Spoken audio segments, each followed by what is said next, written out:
Pilipinas ngayon! Narito na ang pinakamainit na mga balita na nakalap sa bawat sulok ng bansa. Ihahatid sa bawat Pilipino saan man kayo sa mundo. Ang Pilipinas ngayon! Pakinggan ang bawat kaganapan sa bawat lalawigan. Ito ang Pilipinas ngayon!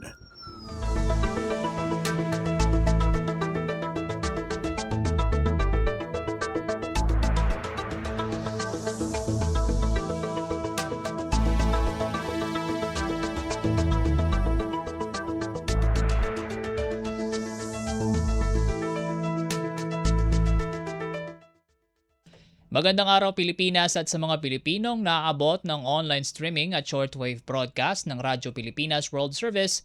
Ito po ang programang Ang Pilipinas Ngayon. Ako po si Win Peñano. Ngayon pong araw amin pong ihatid sa inyo ang mga maiinit na balita sa bansa, gayon na rin ang mga balita sa probinsya, pagnenegosyo at sports.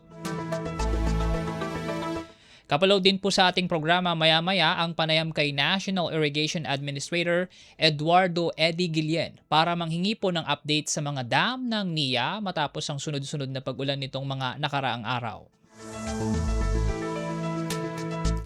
Gaya po na aking nabanggit sa pamamagitan ng pakikipagtulungan ng Presidential Broadcast Service, Bureau of Broadcast Services sa United States Agency for Global Media o USAGM, napakikinggan po ang ating programa sa shortwave sa pamamagitan po ng ating mga shortwave frequency na 9.920 MHz, 12.120 MHz at 15.190 MHz. Bukod po riyan, kami nyo rin pong napakikinggan sa mga streaming platform na PBS Receiver App, official Facebook page ng Radyo Pilipinas World Service, maging sa aming official YouTube channel. Mga kababayan, simulan na nating pasadahan ang mga balita sa araw na ito. Pasada ng mga balita mula sa Pilipinas para sa mga Pilipino saan man sa mundo. Ang Pilipinas ngayon!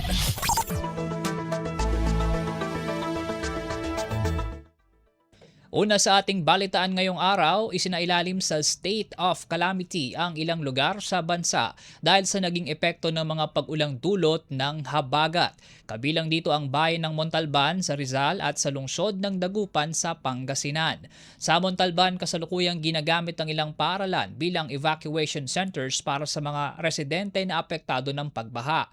Suspendido rin ngayong Martes ang face-to-face classes sa lahat ng antas sa pampubliko at pribadong paaralan sa nasabing bayan. Samantala, batay sa pinakahuling ulat sa Dagupan City, 23 barangay roon ang lubog sa baha habang apektado ang mahigit 22,000 pamilya. Idineklara ang state of calamity upang mapabilis ang disaster response efforts at paghahatid ng kinakailangang tulong sa mga apektadong residente. Kumpleto, detalyadong balitaan, di papahuli sa mahahalagang kaganapan. Kamustahin ang inang bayan, ang Pilipinas ngayon!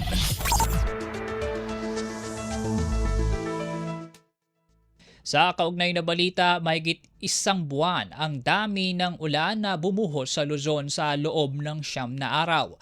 Ayon kay Pag-asa Administrator Nathaniel Servando, ang Baguio City ang nakapagtala ng pinakamataas na volume ng pag-ulan kung saan umabot ito sa 1,413 mm mula Agosto 1 hanggang 9. Lampas ito sa 600 or 963 mm na normal rainfall average para sa buwan ng Agosto. Halos isang buwan din ang dami ng ulan na naitala sa Zambales, Pangasinan maging sa Quezon City. Magugunitang nagdulot ng mga pag-ulan ang Bagyong Luis at Maymay na sinabayan pa ng kasalukuyang habagat. Pasada ng mga balita mula sa Pilipinas para sa mga Pilipino saan man sa mundo. Ang Pilipinas ngayon!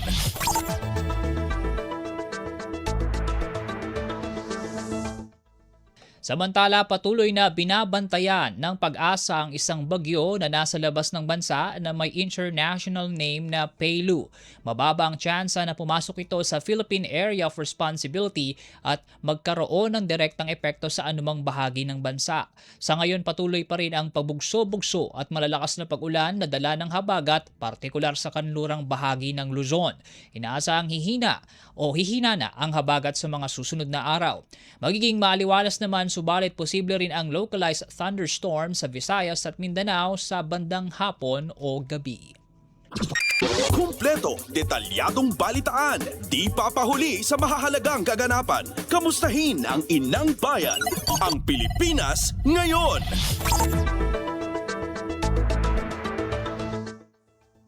Umabot na sa 68.4 na milyong piso ang kabuang halaga ng humanitarian assistance na naipamahagi ng Department of Social Welfare and Development o DSWD sa mga pamilyang naapektuhan ng mga bagyong Luis, Maymay pati na rin ang Habagat.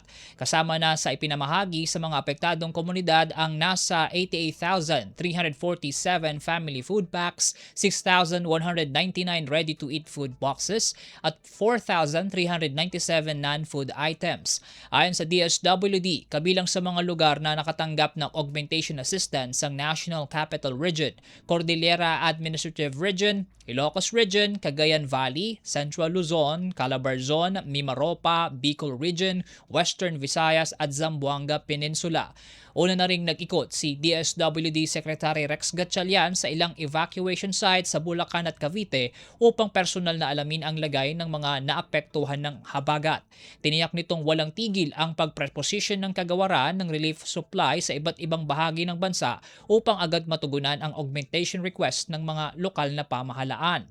Sa kasalukuyan, halos 5 milyong family food packs at mahigit 245,000 non-food items ang nakaimbak sa higit 1,000 warehouses ng DSWD sa buong bansa na pinakamalaking national stockpile ng kagawaran.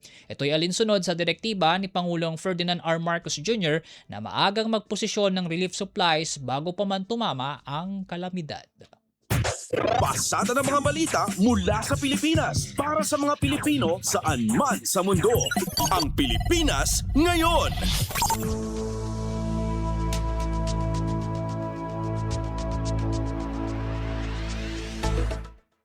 Sa iba pang balita, nakahanda na ang 106.5 million pesos na halaga ng agricultural aid ng Department of Agriculture para sa mga magsasaka na apektado ng mga nagdaang bagyo at habagat. Una nang naitala ang 135.3 million pesos na halaga ng agriculture damage sa Ilocos Region, Central Luzon, Calabarzon, Mimaropa at Western Visayas. Dahil dito, pinamamadali ni Agriculture Secretary Francisco Chu Laurel Jr. ang pagbibigay ng tulong para sa mabilis na pagbangon ng Filipino food producers. Bukod sa agarang pamamahagi ng farm inputs para sa rice, corn at vegetable seeds, tiniyak din ang kalihim na may zero interest loans at indemnification program sa ilalim ng Agricultural Credit Policy Council at Philippine Crop Insurance Corporation. Batay sa ulat, mahigit 6,000 magsasaka ang apektado ng pinagsamang epekto ng Bagyong Luis at Maymay at pinalakas na habagat.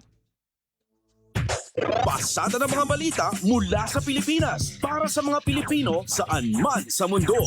Ang Pilipinas ngayon.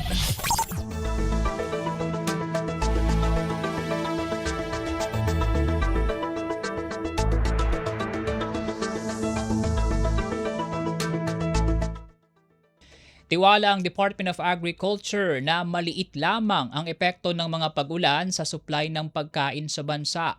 Hanggang nitong Agosto 10, naitala ang 135 million pesos na pinsala sa sektor ng agrikultura kung saan pinaka-apektado ang rice sector na may 102 million pesos damage. Sa panayan ng Radyo Pilipinas Radyo Publiko, sinabi ni Agriculture spokesperson ASEC Arnel de Mesa na maliit na bahagi lamang ng kabuuang produksyon ang naitalang pinsala sa rice sector at posible pa ring makarecover sa mga susunod na araw. May katumbas ito na volume na 4,000 metric tons. Yung totally damaged na hectares nito ay 78. Yung partially damaged ay 4,300 hectares. So ibig sabihin, marami sa lugar na to ay makaka-recover pa. Ito namang losses na naitala na 4,000. Napakaliit lang nito na bahagi dun sa kabuuan na production natin na palay na pwedeng umabot ng 20 million metric tons. So definitely hindi po ito makaka-apekto doon sa kabuuang productivity at production ng ating bansa pagdating sa palay.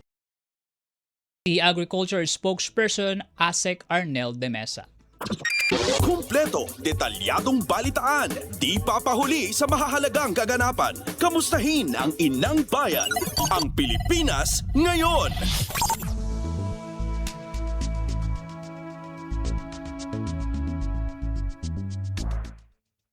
Pangulong Ferdinand R. Marcos Jr. nag-inspeksyon sa Zapote sa Las Piñas na isa sa matinding binahas sa Metro Manila. Pumamahagi ng ayuda pinangunahan din ng Pangulo. Para sa kabuuang balita, narito si Alvin Baltazar. Tinungo ni Pangulong Ferdinand R. Marcos Jr. ang Zapote, Las Piñas ngayong umaga na isa sa mga lugar sa National Capital Region na grabeng binaha dulot ng habagat. Naging pakay ng Pangulo sa Zapote ang pag-iinspeksyon sa pagsisikap na mapababa ang tubig baha na nagpalubog sa nasabing barangay gamit ang high vacuum self-priming drainage trailer pump. Kasama ng Pangulo sa ginawa nitong pag-iinspeksyon sina DPWH Secretary Vince Dizon at MMDA General Manager Nicolas Torre III. Mula sa Pote ay nagtungo naman ang Pangulo sa Verdant Covered Court sa Pamplona, Las Piñas at doon ay binisita ang mga pamilyang pansamantalang nanunuluyan at personal na pinangunahan ng paghahatid ng ayuda sa mga apektadong pamilya ng habagat. Ilan sa bitbit ng punong ekotibo para sa mga naapektuhan ng habagat ay sleeping kit, mga gamot habang may nakapwesto ring mobile kitchen para sa pagkain ng mga evacuees. Mula sa Palasyo ng Malacanang para sa Bagong Pilipinas, Alvin Baltasar, Radyo Pilipinas, Radyo Publiko. Pasada ng mga balita mula sa Pilipinas para sa mga Pilipino saan man sa mundo. Ang Pilipinas ngayon.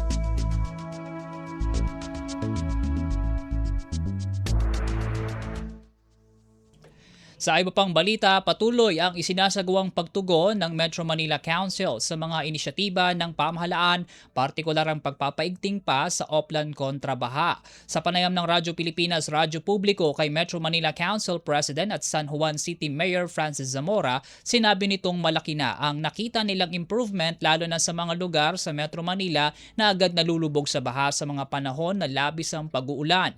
Ilan sa mga tinukoy ni Zamora na naging malaking tulong upang makontra ang mga pagbaha ay ang patuloy na dredging sa San Juan River at ang whole of government approach sa pagsasaayos ng mga drainage at pagpapabuti pa ng pumping stations. Muli ring nanawagan ng konseho sa lahat ng residente sa Metro Manila na iwasan na rin ang hindi tamang pagtatapon ng basura na pangunahing sanhi ng mga nangyayaring pagbaha. Iginit din ni Zamora na ang nagkasundo na rin ang Metro Manila mayors na itaas na ang multa sa hindi tamang pagtatapon ng basura sa 5,000 piso upang maiwasan na ito. Nagkasundo na po ang Metro Manila Council dyan a few months ago. In fact, we passed a Metro Manila Council resolution kung saan tinataas ka natin sa 5,000 piso ang multa pag magtapon ka ng basura sa maling lugar. At yun naman po ay upang madisiplina ating mga mamamayan.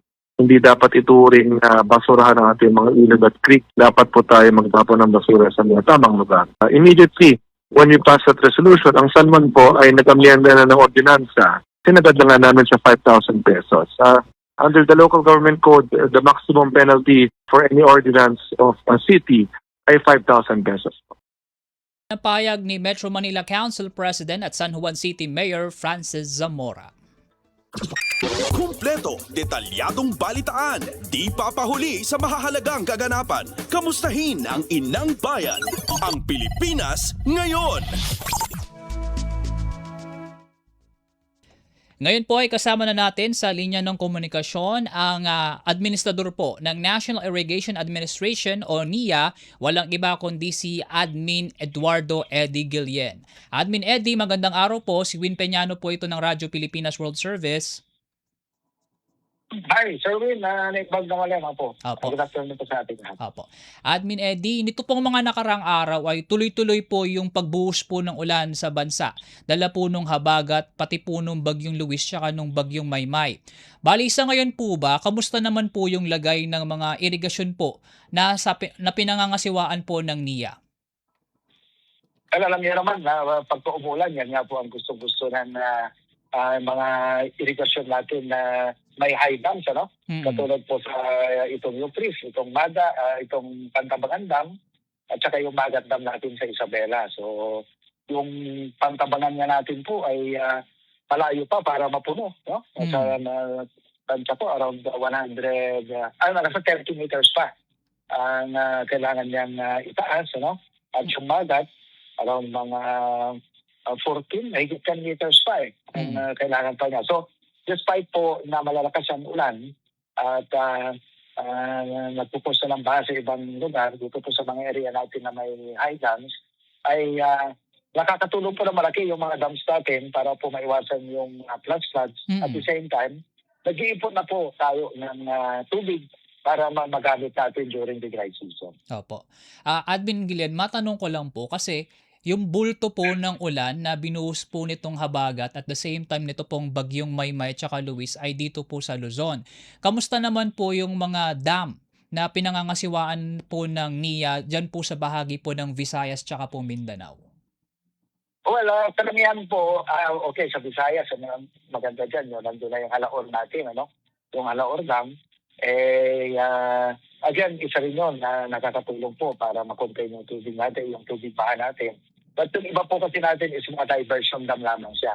Ano po, so pag diversion dam, ibig sabihin, pag tumaas yung ilog, kailangan pong i-spill natin yung tubig, ano? O kaya nag-overflow lamang po siya. So, yun po yung status, ano po, at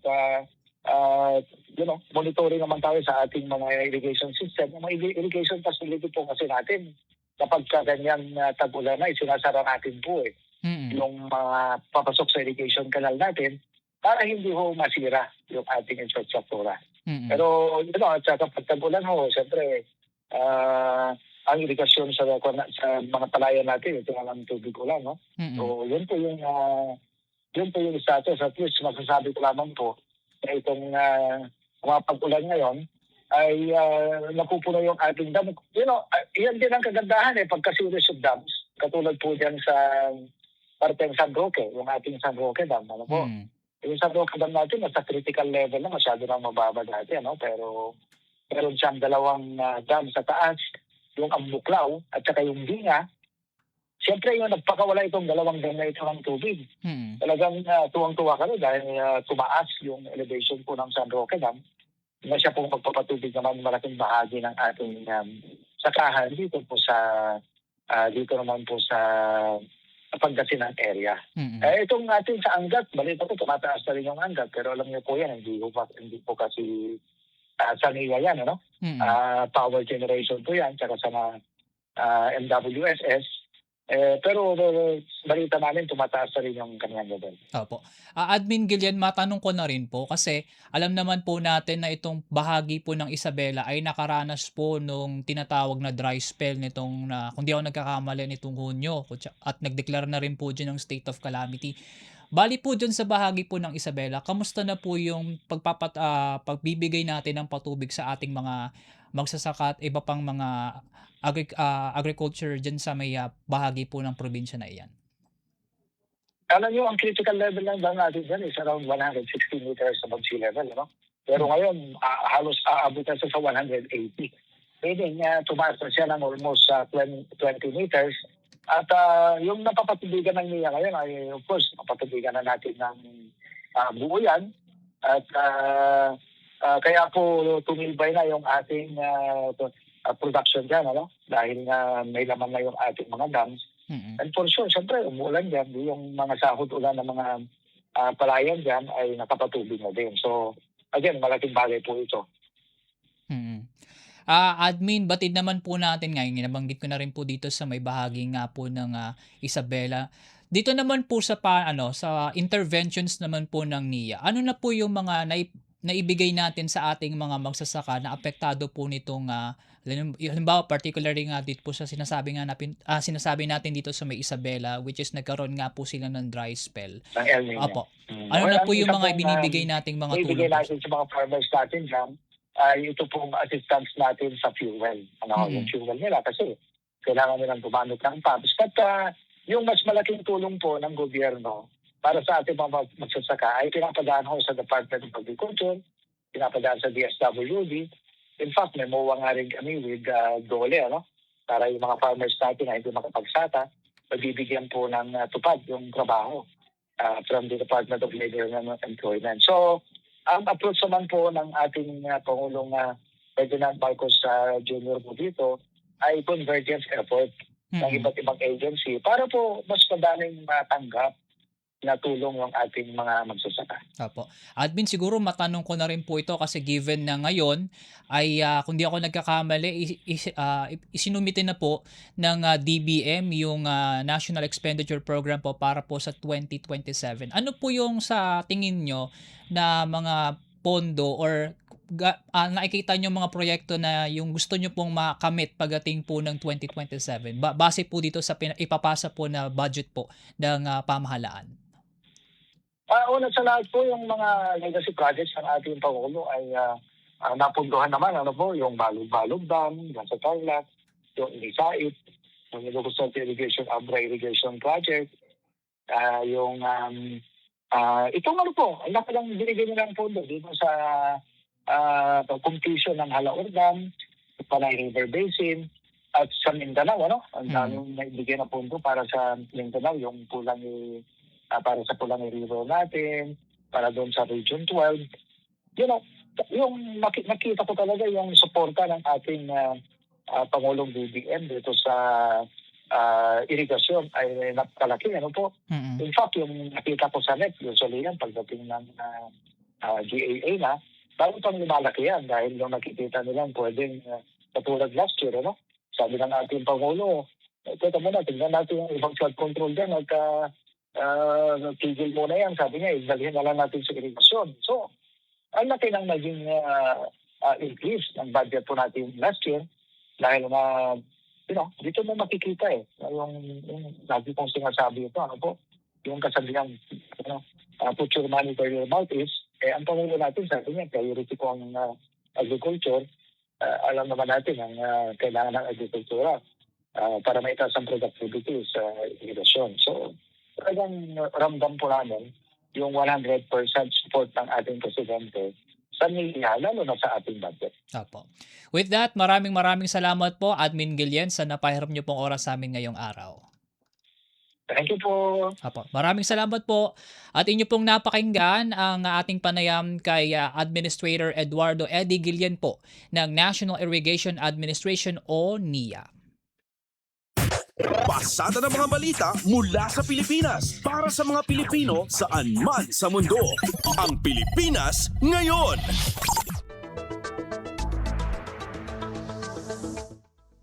Sa pagpapatuloy po ng ating balitaan, isinisi ni Department of Public Works and Highways o DPWH Secretary Vince Dizon sa concrete barriers sa kahabaan ng EDSA busway kung bakit nagkaroon ng lubak sa southbound lane malapit sa Buendia. Ayon sa kalihim, napigilan ng barriers ang tubig ulan kaya hindi ito nakarating sa drainage system na naging dahilan kaya naiipon ng tubig at nakasira sa asfalto ng kalsada. Samantala, nakausap na ni Dizon ang Metropolitan Manila Development Authority at Department of Transportation para sa pagsasaayos ng concrete barriers sa kahabaan ng EDSA busway at pag-iwan ng awang sa pagitan ng mga ito upang dumaloy ang tubig sa drainage system. Kaugnay naman sa bumagsak na perimeter wall sa North Forbes Park sa Makati City, sinabi ng kalihim na dapat tukuyin ng mga otoridad kung sino ang responsable sa pagpapatayo ng naturang pader. Sumaklolo na ang DPWH sa MMDA upang tukuyin at papanagutin ang nasa likod ng pagpapatayo ng pader habang nakipag-ugnayan din sa lokal na pamahalaan para sa posibleng paggiba ng istruktura. Kumpleto, detalyadong balitaan, di papahuli sa mahahalagang kaganapan. Kamustahin ang inang bayan, ang Pilipinas ngayon.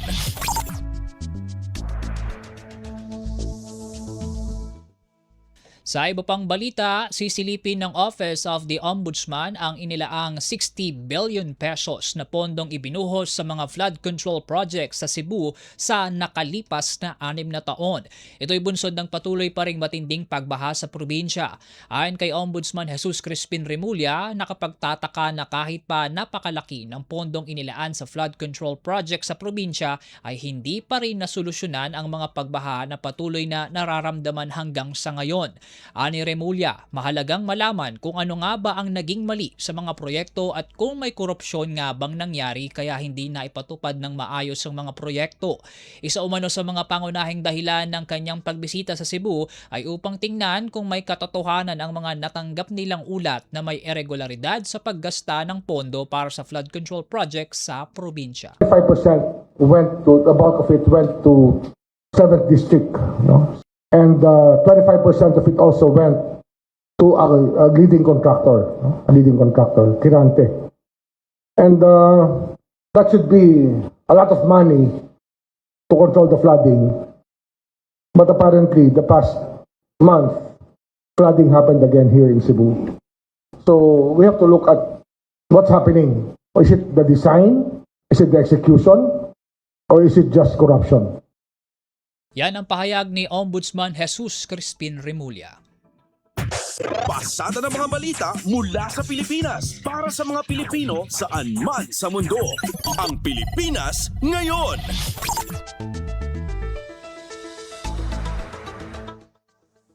Maaaring mag-loan ng 20 hanggang 40,000 pesos ang mga aktibong miyembro at pensioners ng Government Service Insurance System o GSIS na naapektuhan ng habagat at bagyong Maymay. Ayon sa GSIS, ito ay magsisilbing emergency loan para sa mga miyembro na nakatira o nagtatrabaho sa lugar na nagdeklarang nasa state of calamity dahil sa sama ng panahon.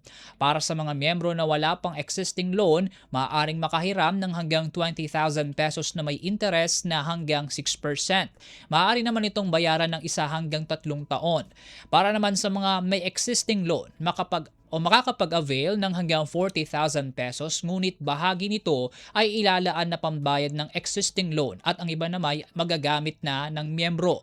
Para makapag-avail, dapat aktibo sa serbisyo at hindi nasa leave without pay, walang pending administrative o criminal case, nagbayad ng premium sa loob ng 6 na buwan at may take-home pay na 5,000 pesos matapos ang loan deduction. Para naman sa old age at disability pensioners, dapat ang magiging net monthly pension ay 25% ng basic monthly pension. Kumpleto, detalyadong balitaan, di papahuli sa mahahalagang kaganapan. Kamustahin ang inang bayan, ang Pilipinas ngayon.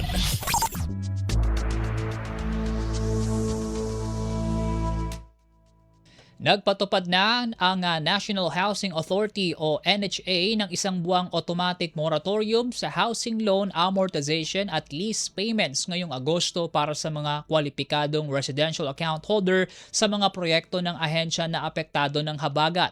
Nakapaloob ito sa inilabas na Memorandum Circular No. 2026-048 na sumasaklaw sa mga residential account holders sa Metro Manila, Ilocos Sur, La Union, Pangasinan, Abra, Benguet, Bataan, Bulacan, Pampanga, Tarlac, Zambales, Cavite, Batangas, Rizal, Occidental Mindoro at Oriental Mindoro. Ayon sa NHA, agad na epektibo ang moratorium at hindi na kailangan ng aplikasyon mula sa mga kwalipikadong account holder.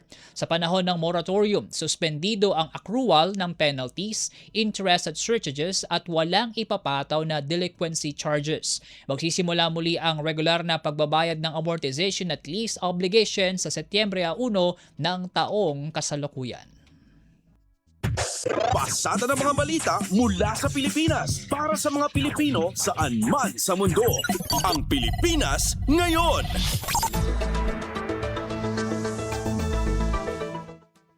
Pinalawig pa ng Bureau of Internal Revenue o BIR ang tax deadline sa mga lugar na lubhang tinamaan ng habagat hanggang Agosto 17.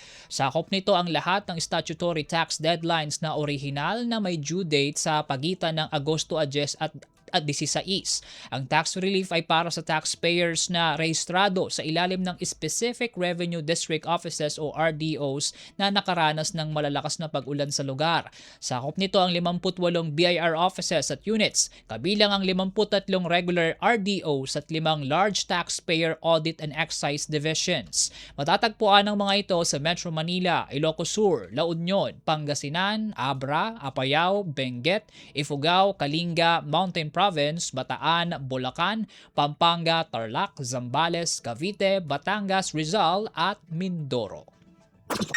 Kumpleto, detalyadong balitaan, di papahuli sa mahahalagang kaganapan. Kamustahin ang inang bayan, ang Pilipinas ngayon.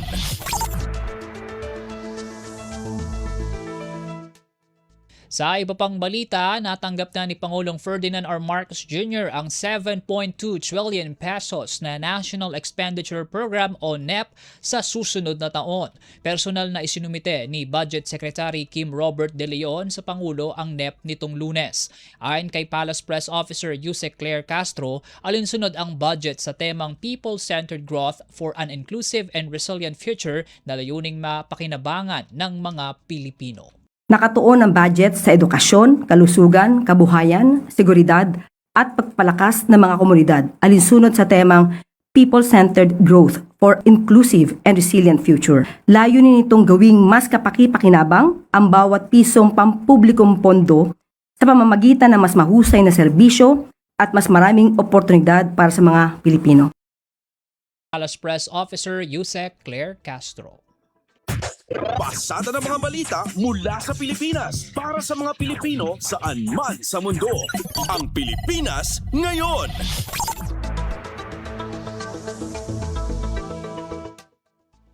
Ipinanukala ng Department of Public Works and Highways o DPWH na maisama sa 2027 national budget ang flood control projects. Hindi naman tinukoy ni DPWH Secretary Vince Dizon kung magkano ang panukalang alokasyon sa nasabing mga proyekto. Pero gayet nito, bibigyang prioridad sa susunod na taon ang pagpapatupad ng master plans, pagsasaayos sa mga nasirang infrastruktura at pagpapabuti ng major urban centers. Ang priorities dito yung implementation ng mga master plans sa iba't ibang lugar sa Pilipinas. Yun ang number one priority.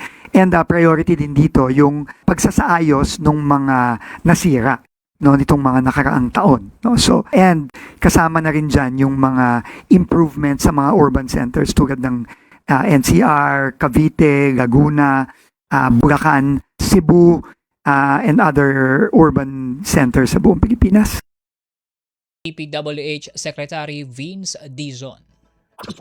Kumpleto, detalyadong balitaan, di papahuli sa mahahalagang kaganapan. Kamustahin ang inang bayan, ang Pilipinas ngayon.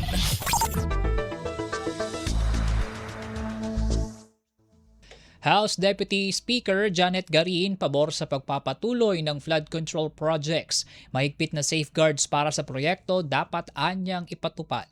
Mula Kamara de Representantes, nagbabalita si Kathleen Forbes. Naniniwala si Deputy Speaker Janet Garin na dapat ituloy ang mga kinakailangang flood control at shoreline protection projects sa mga lugar na napatunayang mataas ang panganib sa pagbaha. Ayon kay Garin, hindi dapat tuluyang itigil yung mga flood control program dahil lamang sa mga naunang anomalya at substandard na proyekto. Maaari naman kasi anya na idaan ito sa validation at karagdagang pagsusuri gaya ng site inspection, project boundaries, technical specifications at mga hakbang laban sa pandaraya. Mahalaga rin anya ang mahigpit na monitoring kabilang ang pakikilahok ng mga citizen watchdog upang maibalik ang tiwala ng publiko sa flood control spending. Pwede rin naman anya na i-blacklist na yung mga kontraktor na mapapatunayang responsable sa substandard ng mga proyekto. Samantala sinabi niya na anumang pagbabago sa panukalan 2027 national budget ay dapat may malinaw na batayan at hindi basta-bastang insertions. Ayon kay Garin, maaring amyendahan ng pondo kung may lehitimong pagbabago sa sitwasyon gaya ng paglipat ng daluyan ng ilog, pagguho ng lupa o pagbagsak ng mga lugar basta't may malinaw na justification at dumaan sa pagsusuri ng House Leadership at Appropriations Committee. Para sa Bagong Pilipinas, Kathleen Forbes, Radyo Pilipinas, Radyo Publiko. Pasada ng mga balita mula sa Pilipinas para sa mga Pilipino saan man sa mundo. Ang Pilipinas ngayon.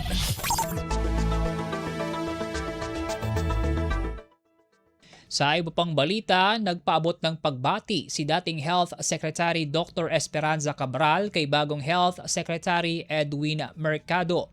Si Mercado ay dating Pangulo ng Philippine Health Insurance Corporation at siyang pumalit sa nagbitiw na si Dr. Jose Pujalte Jr. Sa panayam ng Radyo Pilipinas World Service, sinabi ni Cabral na suportado ng mga dating Health Secretary ang inisyatiba ng bagong kalihim o kung itutuloy ang Council of Experts na binuo sa ilalim ng pamumuno noon ni Pujalte.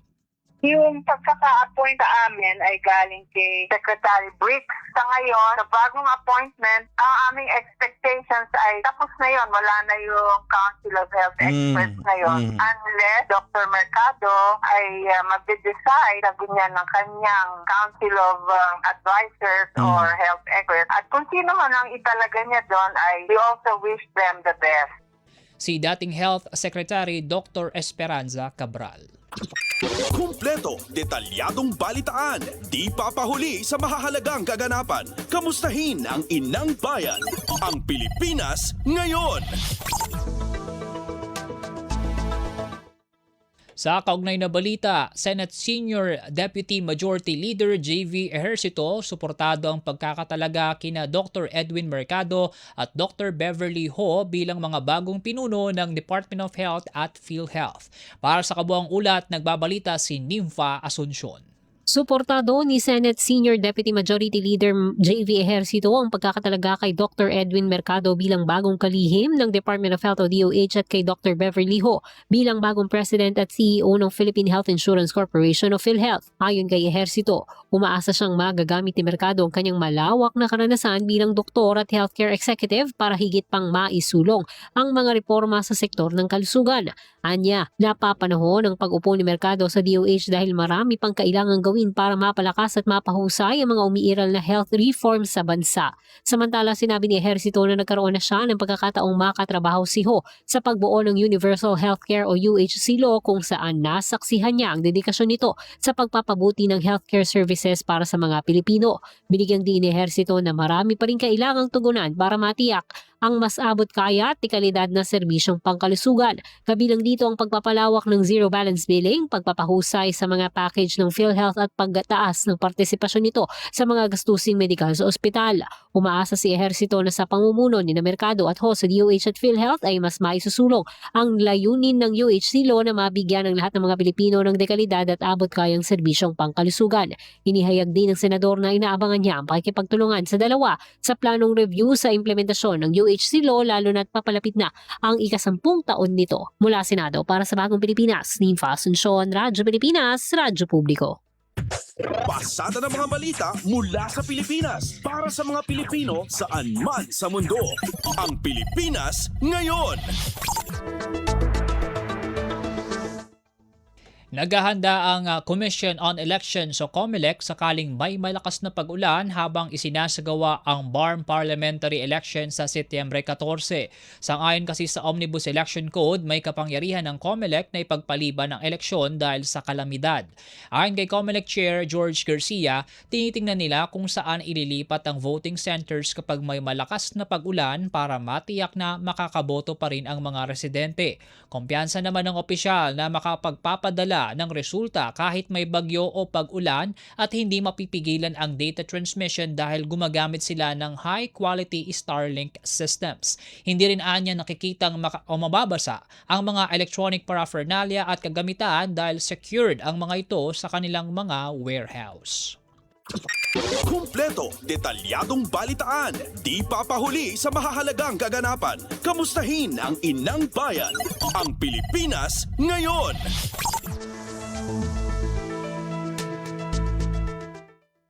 Walang naiulat na nasawi o nasugatan sa mga Pilipinong naninirahan at nagtatrabaho sa Colombia matapos na yumanig doon ang magnitude 7.4 na lindol. Sa panayam ng Radyo Pilipinas World Service kay Sir JD Affairs Consul Judy Razon ng Embahada ng Pilipinas sa Colombia, ibinahagi nito na maayos ang kanilang koordinasyon sa mga Filipino community roon kung saan maaga pang mga ito sa pagpapadala ng mga impormasyon sa pasuguan kapag mayroong sakuna.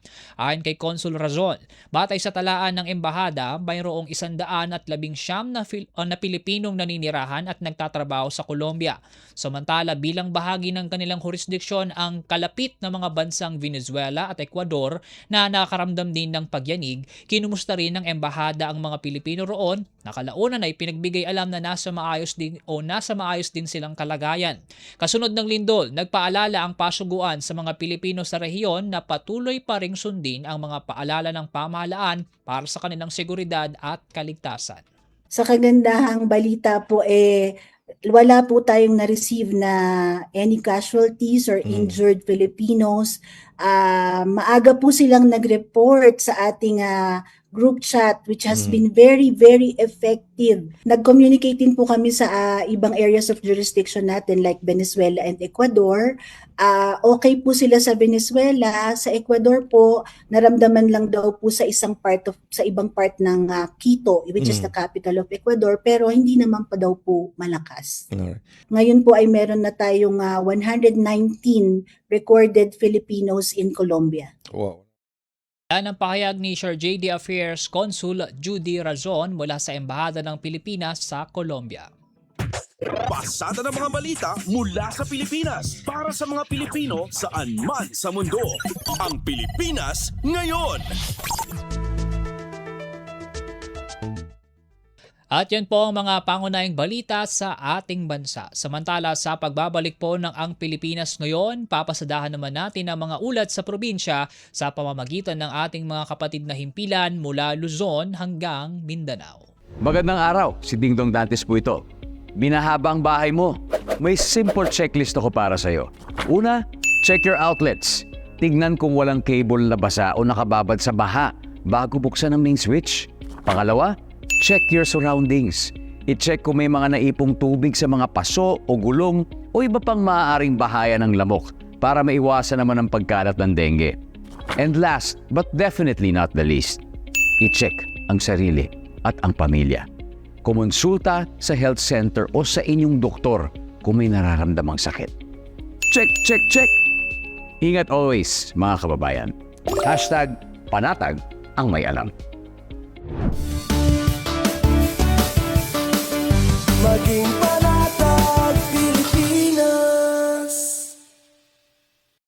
Balita mula sa lalawigan sa bawat rehiyon ng ating bayan. Dito sa Ang Pilipinas Ngayon.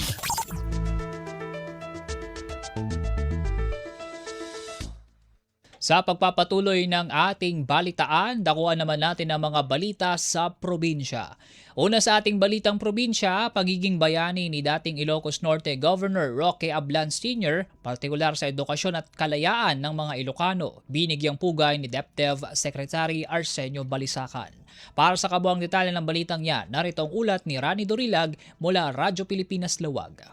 Iti naaramidan ni Governor Roque B. Ablan Sr. alimaban kadigitigan ganaet arimaut iti muna panawon nagsarbi daytoy iti edukasyon ken iti waya-waya. Dayti di pasit ti paragbitlan ni Secretary Arsenio Balisacan iti Department of Economy, Planning and Development bayat iti may kasangagasot ket 20 a birth anniversary ni Governor Roque B. Ablan Sr. Kunana nga iti ili ti sulsuna anak ay nakan na ket may sa lugar aprindo ti hiran dagiti soldado agraman ni Governor Ablan iti gandaten nga okuparen dagiti ganganet ngem aging ket saan pay nga mo iti lugar ti nakatayan na. No pagkasa ko na ni Secretary Balisacan ang nagbalin nga ehemplo ni Governor Ablan kadagiti si Marsaruno nga henerasyon aging ga iti agdama a panawon. Hinay ni Secretary Balisacan nga ita na panawon ket saan na may panggap iti panang kumprontar kadagiti ganganet kas iti napasamak iti mo nga panawin ngem ket di sangsangwanen dagiti Pilipino dagiti parikot kas iti kinarigat ti paragbiag panagbisin healthcare ken dadto pay aday iti trumbeng a labanan. Mula Radyo Pilipinas Lawag, ito si Rani Dorilag para sa Radyo Pilipinas World Service.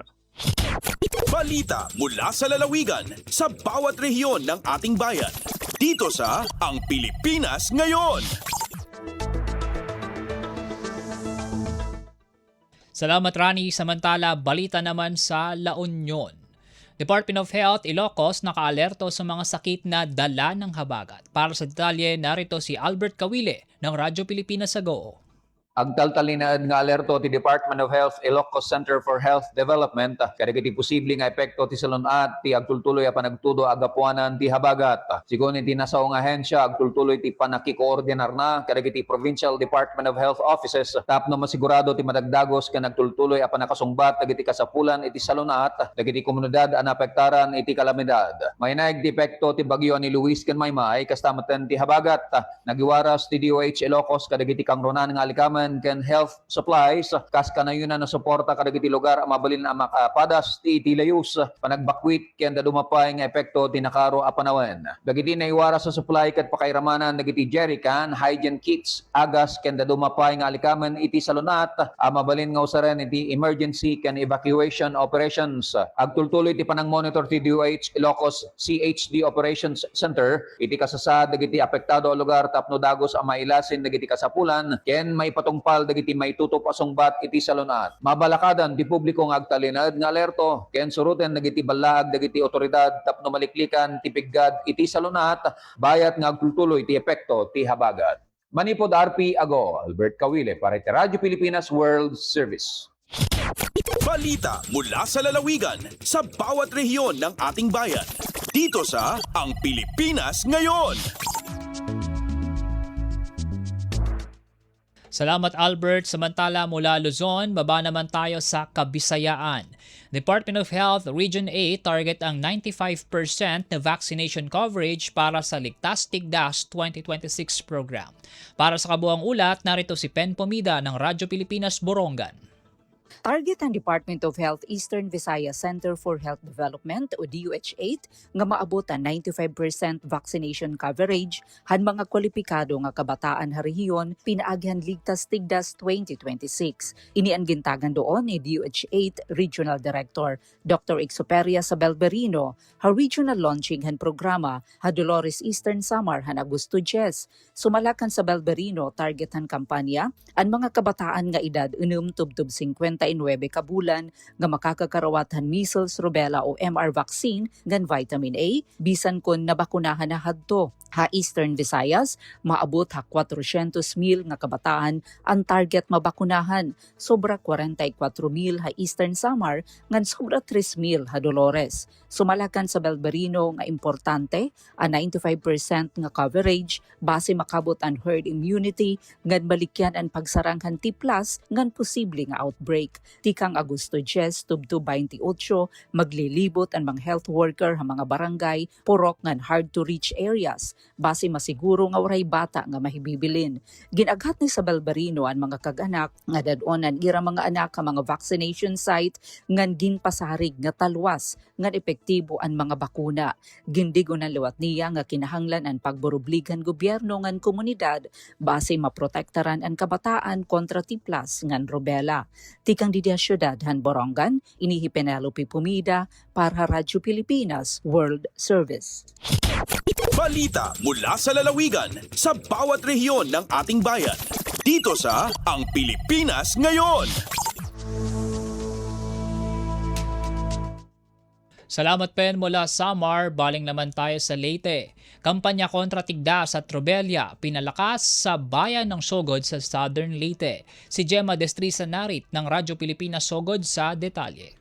Nagpadayon ang LGU Sogod pinagi sa Rural Health Unit, Birthing Facility ug mga barangay health workers sa pagpang-apod-apod ug pagbutang og mga information, education and communication materials alang sa measles, rubella supplemental immunization activity nga sa nagkaidiyang mga barangay sa lungsod. Ang mga posters o mga flyers gibutang sa mga pampublikong lugar o mga health centers aron ipahibaw ngadto sa mga ginikanan o ingon man tigbantay bahin sa pagpahigayon kagahapon sa kampanya sa pagbakuna. Gisugdan ang kalihukan kagahapong adlaw. Giauhag ang tanang ginikanan nga pabakunahan ang ilang mga anak nga nag-edad og 6 hangtod 59 kabuan aron mapanalipdan batok sa tipdas ug rubella. Gibutya usab sa RHU nga ang maong bakuna luwas, epektibo ug libre. Balita gikan sa Sogod, Southern Leyte para sa World Service, Gemma Destrisa Narit. Balita mula sa lalawigan sa bawat rehiyon ng ating bayan. Dito sa Ang Pilipinas Ngayon. Salamat Gemma, mula Kabisayaan, tawid naman tayo sa Mindanao. Higit 3,000 examinees sumailalim sa Civil Service Examination sa Bukidnon. Si Kokoy Medina ng Radyo Pilipinas Cagayan de Oro sa detalye. May pailalom ang sobra 3,500 ka mga examinees sa lalawigan sa Bukidnon sa gipahigayon nga Civil Service Examination Pen and Paper ni adtong adlawng Domingo, Agosto 9 ning kasamtangang tuig. Gipahigayon ang mga eksaminasyon sa duha ka tungaan sa Valencia City nga mao aga San Agustin Institute of Technology ug ang Valencia National High School. Ang Valencia City na ila isip testing center sa Bukidnon alang sa Civil Service Examination din kini naghatag og dugang kahigayunan o kasayon alang sa musulod og trabaho sa gobyerno nga dili na kinahanglan nga sila muanhi pa sa Cagayan de Oro aron sa pag-take sa exam. Padayon usab ang pagpasalamat sa lokal nga pagamahanan sa Valencia City ngadto sa Civil Service Commission sa pagsuporta o pagsalig sa dakbayan aron mapaduol sa katawhan ang pagpahigayon sa maong exam. Gikan din sa dakbayan sa Cagayan de Oro, Kokoy Medina para sa Radyo Pilipinas World Service.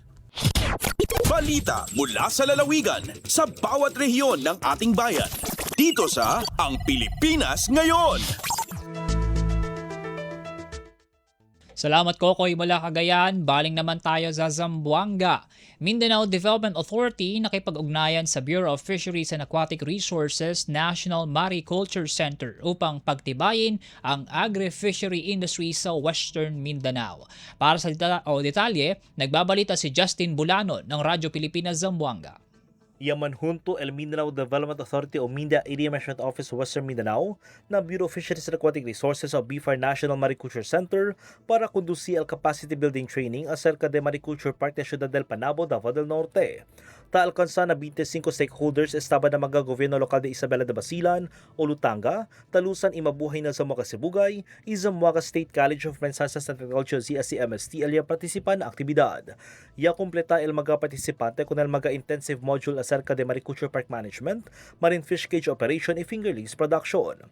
Objeto del aktibidad kapasita idali saber na mga gobyerno lokal y academic partners para pwede sila suporta con el seguridad na comida, sustainable coastal management y desarrollo del ekonomiya na Western Mindanao. Ta suporta también ang mencionong inisyatiba con el objeto del región que da Centro del Sustainable Agri-Fishery Industry na país. Desde la ciudad de Zamboanga, este si Justin Bulanon para ng Radyo Pilipinas World Service.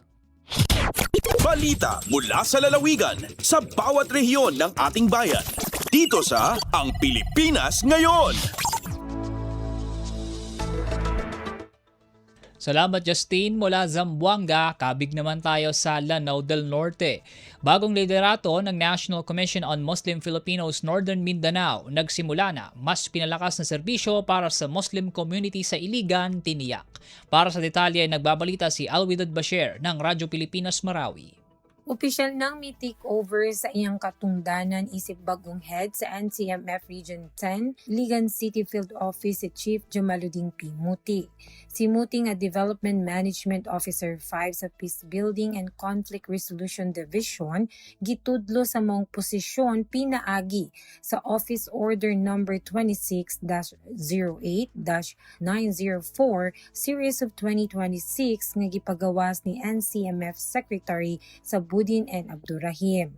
Sa iyang unang adlaw sa katungdanan, nakigpulong dayon si Chief Umuti sa mga personnel sa field office ug gisusi ang kasamtangang mga programa, administratibong buluhaton ug operational priorities sa opisina.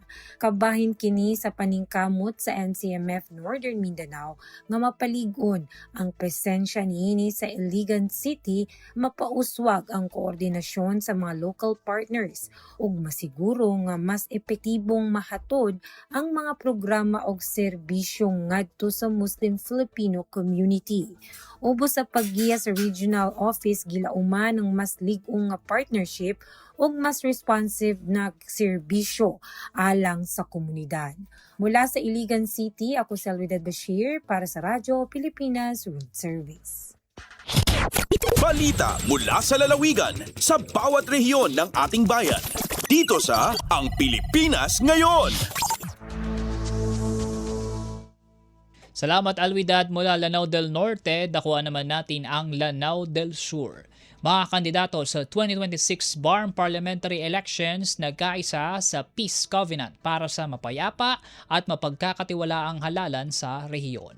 Para sa detalye, nagbabalita si Nadhif Haji Nabel ng Radyo Pilipinas Marawi.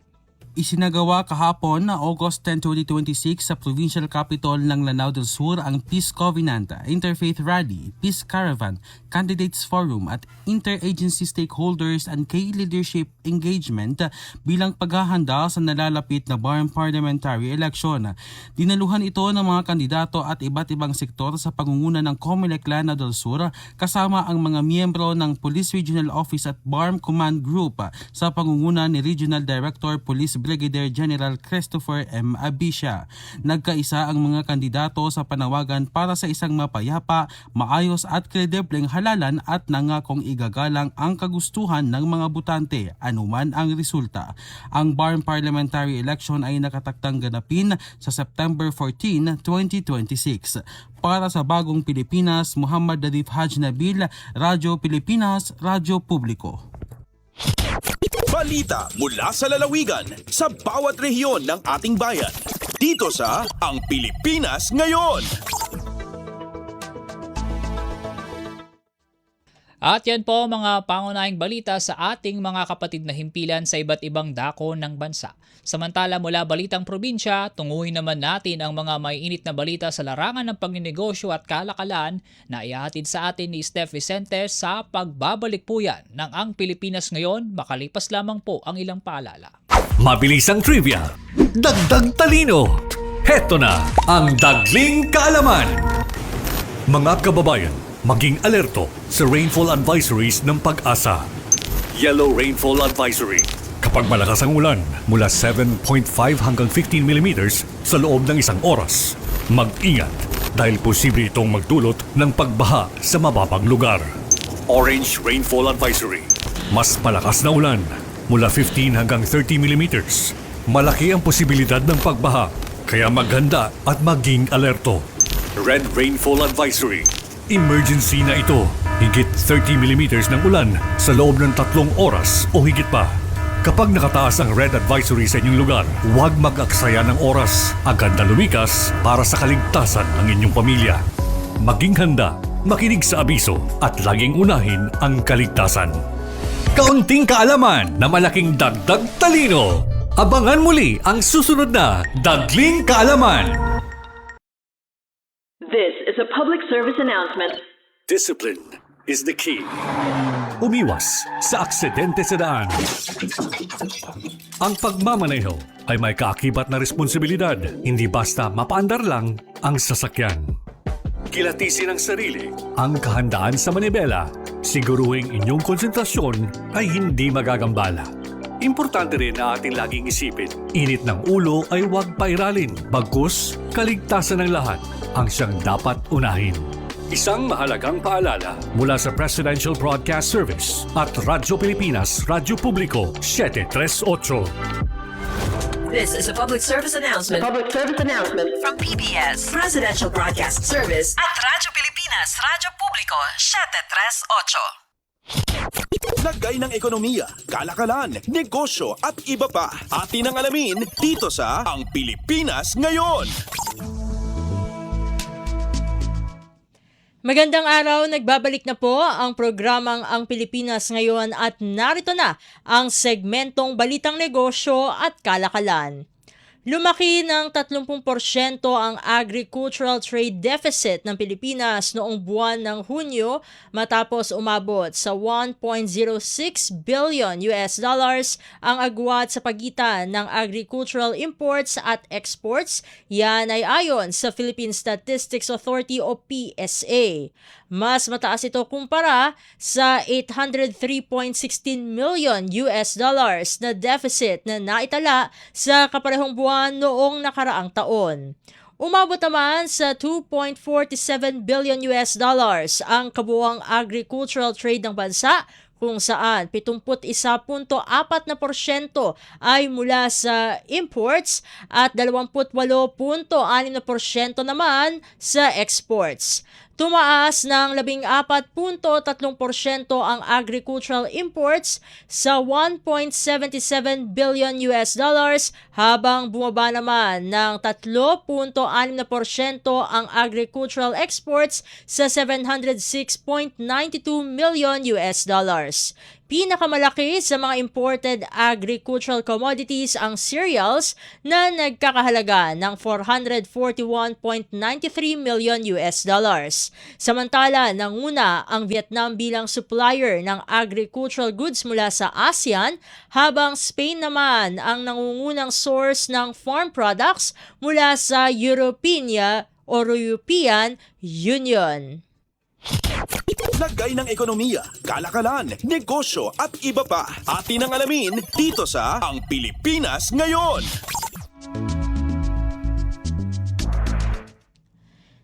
Samantala, nagpatupad ang Department of Agriculture o DA ng temporary import ban sa live animals at ilang animal products mula sa 7 bansa dahil sa kumpirmadong kaso ng foot and mouth disease o FMD. Saklaw ng pagbabawal ang Azerbaijan, Bahrain, Cyprus, Iraq, Israel, Kuwait at Palestine kasunod ng ulat ng Food and Agriculture Organization ng United Nations tungkol sa outbreak ng FMD virus serotype SAT1. Ipinagbabawal ang pagpasok ng mga live swine, cattle, water buffaloes at iba pang hayop na madaling kapitan ng FMD, gayon din ang ilang meat products, animal semen at iba pang animal-derived products mula sa mga apektadong bansa. Ayon sa DA, layunin ng hakbang na protektahan ang livestock industry, kabuhayan ng mga magsasaka at seguridad sa pagkain ng bansa. Patuloy namang papayagan ang ilang produktong itinuturing na safe commodities gaya ng ultra-high temperature milk, ilang dairy products at heat-treated canned meat basta nakatutugon sa mahigpit na veterinary at processing requirements. Inatasan din ng DA ang mga quarantine officer na harangin at kumpiskahin ang mga ipinagbabawal na shipment na darating sa mga pantalan ng bansa. Lagay ng ekonomiya, kalakalan, negosyo at iba pa. Atin ang alamin dito sa Ang Pilipinas Ngayon. Sa iba pang mga ulat, patuloy na bumababa ang presyo ng bigas sa ilang pamilihan sa bansa ayon sa Department of Agriculture o DA. Sinabi ni DA spokesperson Assistant Secretary Arnel de Mesa na ang magandang klase ng bigas ay mabibili na sa 47 hanggang 48 pesos kada kilo, mas mababa sa dating itinakdang 50 pesos kada kilo. Ang regular milled rice naman ay nasa 35 hanggang 45 pesos kada kilo, habang sinabi ng DA na sapat ang supply ng lokal at imported na bigas upang matugunan ang pangangailangan hanggang sa susunod na anihan. Tiniyak din ng ahensya na hindi nito hahayaang bumagsak ang farm gate price ng palay sa kabila ng paglampas sa 3 milyong metriko tonelada ang rice imports ng bansa. Samantala, pananatilihin hanggang 2028 ang programa para sa 20 pesos na bigas na ayon sa pamahalaan ay napakinabangan na ng mahigit 12 milyong Pilipino. Meron ding mahigit 500,000 metriko toneladang rice stocks ang National Food Authority o NFA na gagamitin para matugunan ang pangailangan sa programa. Lagay ng ekonomiya, kalakalan, negosyo at iba pa. Atin ang alamin dito sa Ang Pilipinas Ngayon. Samantala, itinutulak ng Board of Investments o BOI ang Pilipinas bilang emerging destination para sa digital infrastructure investments, partikular sa data center at power sectors sa Southeast Asia. Lumahok ang BOI sa Data Center and Power Southeast Asia Summit 2026 sa Bangkok, Thailand, kung saan tinalakay ang lumalaking pangailangan para sa digital infrastructure dahil sa artificial intelligence, cloud computing at digital transformation. Binigyang din sa summit ang kahalagahan ng sapat at maasahang power supply, renewable energy, o grid reliability, mabilis na permitting at kahandaan ng workforce sa pag-akit ng malalaking data center investments. Kasabay nito, nagsagawa ang BOI sa tulong ng Philippine Trade and Investment Center Bangkok ng investment briefings kasama ang True Internet Data Center at B Green Power Public Company Limited. Tinalakay sa mga pagpupulong ang mga oportunidad sa Pilipinas, mga plano sa regional expansion at mga kinakailangan para sa posibleng data center projects at partnerships. Ayon sa BOI, makatutulong ang mga hakbang na ito upang mapalakas ang competitiveness ng bansa at mapatatag ang posisyon ng Pilipinas bilang emerging data center hub sa Southeast Asia. Lagay ng ekonomiya, kalakalan, negosyo at iba pa. Atin ang alamin dito sa Ang Pilipinas Ngayon. At sa pagtatapos ng ating segmento, naritong palitan ng salapi ngayong araw, Agosto 11, 2026. Ang US dollar ay nagkakahalaga ng 60 pesos and 78 centavos.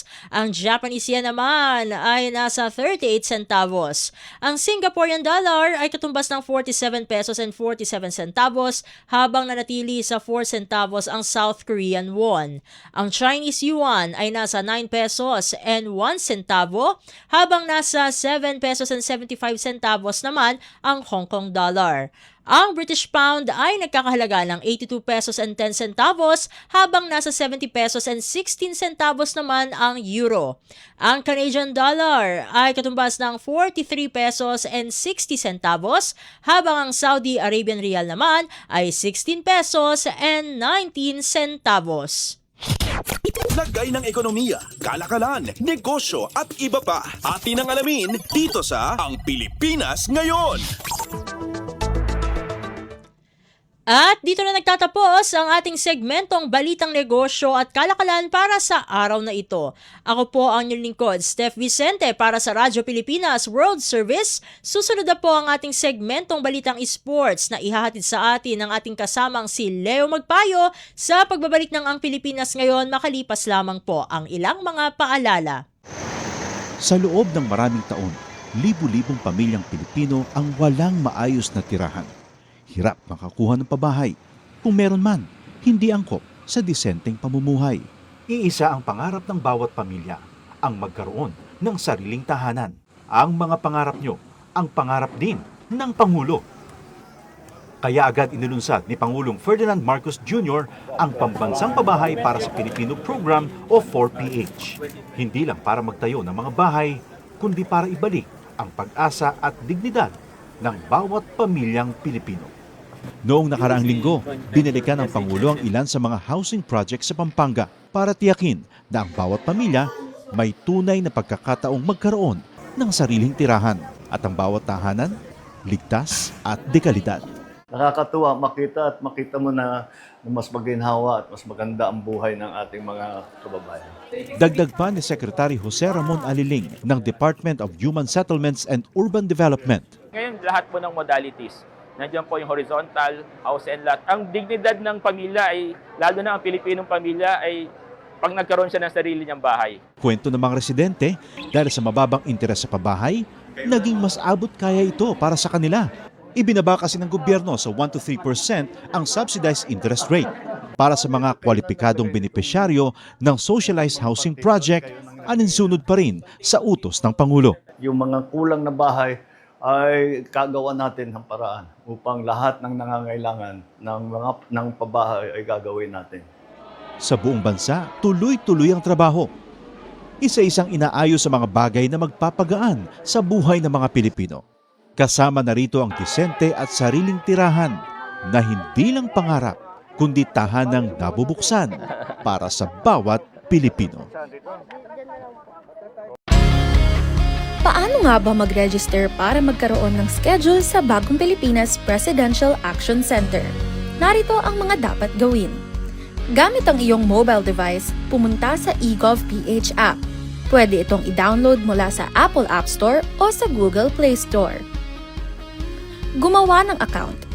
Ilagay ang email address, valid mobile number, pagkatapos ay makakatanggap ka ng one-time code sa iyong email. Gamitin ang code sa eGov app para sa verification ng iyong account at ng mga impormasyong ibinigay. Congratulations! Meron ka ng eGov PH app account. Pwede mo na ma-access ang iba't ibang serbisyo ng gobyerno kabilang ang mga serbisyo sa Bagong Pilipinas Presidential Action Center.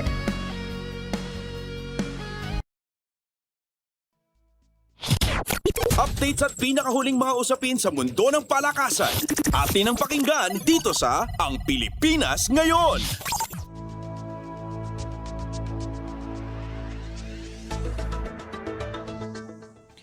At nagbabalik po ang ating programang Ang Pilipinas Ngayon. Samantala, narito naman po ang sports balita. Matapos ang 2 linggong matagumpay na kampanya, magpapahinga muna ng ilang araw si Alex Ayala bago sumabak muli sa Cincinnati Open. Si Ayala ay nagwagi ng kanyang unang WTA Tour Championship sa Washington DC kung saan tinalo niya ang mga bigating kalaban gaya ni Naomi Osaka at world number 3 Jessica Pegula. Pagkatapos nito, umabot siya sa round of 16 sa Toronto bago matalo kay Belinda Bencic ng Switzerland 6-4 at 6-0 na nagwakas sa kanyang 7 sunod na panalo.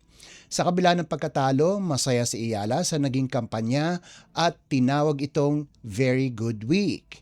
Sa Toronto, nakalaban niya sina Alicia Parks at Katie McNally kung saan nagpakita siya ng tibay kahit nagkaroon ng ankle injury. Ayon kay Ayala, gagamitin niya ang ilang araw na pahinga para makabawi at maghanda sa susunod na laban. Proud siya sa kanyang performance at nakikitang malaking hakbang ang mga nakaraang linggo sa kanyang karera. Updates at pinakahuling mga usapin sa mundo ng palakasan. Atin ang pakinggan dito sa Ang Pilipinas Ngayon. Opisyal nang nahalal si Frank Lau bilang bagong Pangulo ng Philippine National Volleyball Federation o PNVF matapos ang eleksyon na ginanap sa Soler Theater South Links Boardroom nitong Lunes. Kasama niyang nahalal sina Attorney Don Capunan bilang Vice Presidente, Romel Nang bilang Treasurer at Attorney Wharton Chan bilang Auditor. Pumasok din sa Board of Trustees sina Siena Olaso, Francis Chad Salimbangon, Carmela Gamboa, Rustico Kamangnian, Mohammad Bernan Jr. at Jonas Cabuchan. Kabilang din sa board si Ramon Tatsuzara, unang Pangulo ng PNVF, habang si Donaldo Caringal ay itinalagang Secretary General. 2 kinatawan mula sa Athletes Commission ang iaanunsyo pa. Ayon kay Philippine Olympic Committee o POC President Abraham Bambol Tolentino, ang bagong pamunuan ay isang committed team na magpapatuloy sa progreso ng volleyball mula nang maitayo ang PNVF noong 2021. Kasabay ng halalan, tinapos na ng POC ang pagiging caretaker ng PNVF matapos ang suspensyon ng FIVB dahil sa governance issues. Updates at pinakahuling mga usapin sa mundo ng palakasan. Atin ang pakinggan dito sa Ang Pilipinas Ngayon.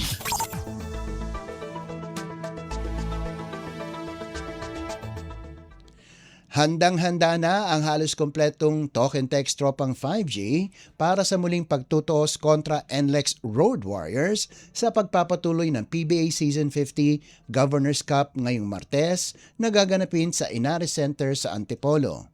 Bit-bit ang record na 4-3, nais ng tropang 5G na makabawi sa Road Warriors na may record na 6-1 matapos silang talunin 88-83 isang linggo na ang nakalilipas. Ang laban ay nakatakda sa gabi kasunod ng unang salpukan sa pagitan ng Converge Fiber Xers at Terra Firma Jeep sa hapon. Galing sa dominanting panalo 114-80 kontra Titan Ultra, kumpiyansa ang TNT dahil balik laro na sina RR Pogoy, Jordan Heading at Brandon Ganuelas Rosser na hindi nakapaglaro sa unang sagupaan kontra NLEX. Samantala, nais ding makabawi ng Road Warriors matapos matalo sa Terra Firma 114-109. Pangungunahan sila nina Robert Bolek, Shawnee Winston at import Dequan Jones sa inaasahang mainit na bakbakan. Updates at pinakahuling mga usapin sa mundo ng palakasan. Atin ang pakinggan dito sa Ang Pilipinas Ngayon.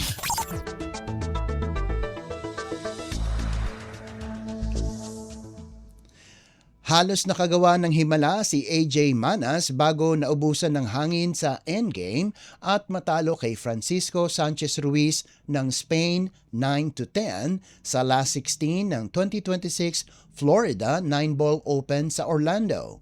Mula sa 0-4 na butas, bumawi ang 19 anyos na Pinoy at umarangkada ng 6 na magkakasunod na racks para makuha ang 9-5 lead. Ngunit dalawang crucial na mintis sa number 3 at number 5 balls ang nagbigay daan kay Ruiz na makabalik at makapuwersa ng Hill Showdown. Doon, ipinakita ng 34 anyos na Spaniard ang kanyang veteran composure para selyuhan ang panalo. Sa kabila ng pagkatalo, standout pa rin si Manas bilang best Filipino finisher sa 7 manlalarong Philippine contingent at kikita ng 4,000 dolyar na consolation prize. Bago ang kanyang exit, pinatumba niya ang mga bigating kalaban gaya ni na Jason Shaw ng Great Britain 10-3 at Max Lechner ng Austria 10-4. Isang matibay na kampanya naman ito para sa Reyes Cup Most Valuable Player. Updates at pinakahuling mga usapin sa mundo ng palakasan. Atin ang pakinggan dito sa Ang Pilipinas Ngayon.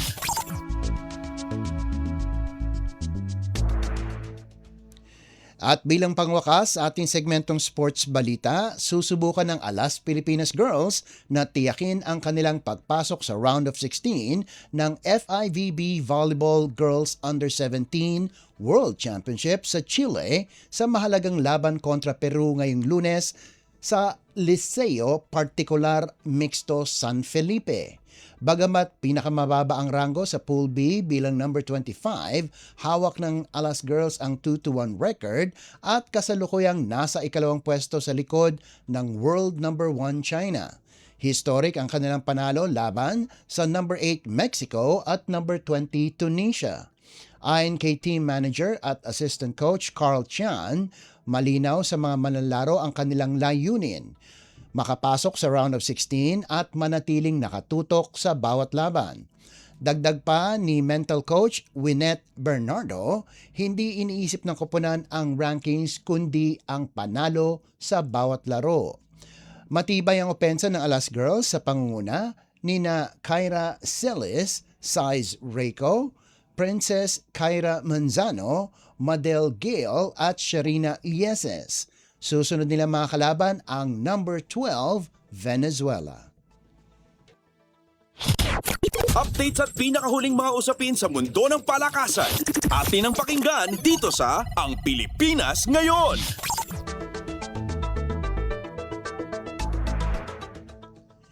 At yan ang pinakahuling balita sa larangan ng palakasan. Ito po si Leo Magpayo, samantala nagbabalik na po si Win Peñano.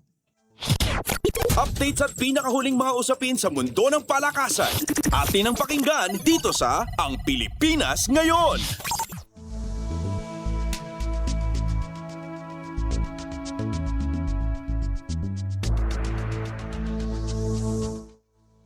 Salamat Leo para sa ating sports balita ngayong araw. Mga kababayan, sumapit na po tayo sa pagtatapos ng ating palatuntunan sa araw na ito, pero bago po tayo tuluyang magpaalam, pasalamatan muna natin ang ating mga nakasama sa pagbabalita, kay Steph Vicente para sa balitang negosyo at kalakalan, kay Leo Magpayo para sa balitang pampalakasan, sa mga nakasama nating reporter na nagulat mula Luzon hanggang Mindanao, sa production side kanila Drizzle Nanyong at J. Arevalo, sa ating mga kasama sa Master Control na sina Milo Junela, Susan Aison, Hiro Lucero, JP Lumuntad at Anthony Pimentel, at sa aming station manager na si Ginoong Ray Sampang. Ako po muli si Win Peñano, naway manatili po tayong malusog at ligtas at pagpalain po tayong lahat. At yan ang Pilipinas Ngayon. Muling samahan sa parehong oras at alamin ang pinakahuling mga kaganapan at balita saan man kayo naroon. Ang Pilipinas Ngayon!